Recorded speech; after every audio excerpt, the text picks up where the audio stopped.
In today's video, I'm going to teach you how to pause unpublished coaching program in Teachable. If you need to stop new signups for a coaching offer without disrupting your current clients. Unpublishing is the safest, quickest way to do it. Unpublishing removes the product from public view and stops new enrollments, while anyone who already purchased or is actively enrolled keeps their access. It's reversible, and it's not the same as deleting or archiving, so your content and client progress remain intact. Start by heading to your Teachable admin dashboard. Use your usual login and make sure you're in the correct school if you manage more than one. This is where you'll control all of your products and see their current statuses at a glance. Next, look to the left sidebar and click Coaching. This section lists all of your coaching programs in one place. You'll typically see details like the product name and whether it's published. Take a moment to scan the list so you're certain you're working with the exact offer you want to pause. If you have multiple versions with similar names, double-check the titles and any labels you've added to avoid unpublishing the wrong one.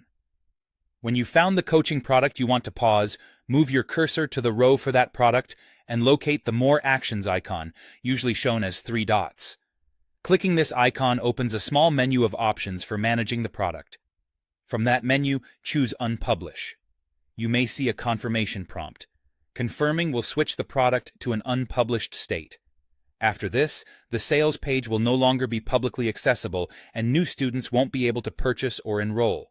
However, existing clients keep their access exactly as before, and they can continue logging in, viewing materials, and completing sessions without interruption. A few tips to keep things smooth. If you have links to this coaching program on your website, emails, or social posts, remember that those links will no longer lead to an active sales page while the product is unpublished. You might want to temporarily remove or replace them with a waitlist or interest form. It's also helpful to leave a quick note in your internal documentation about why you paused the offer and when you plan to revisit it. And whenever you're ready to accept new enrollments again, you can easily publish the product from the same menu you used to unpublish. That's all it takes to pause new signups while keeping your current clients supported. Thanks for watching, and I'll see you in the next one.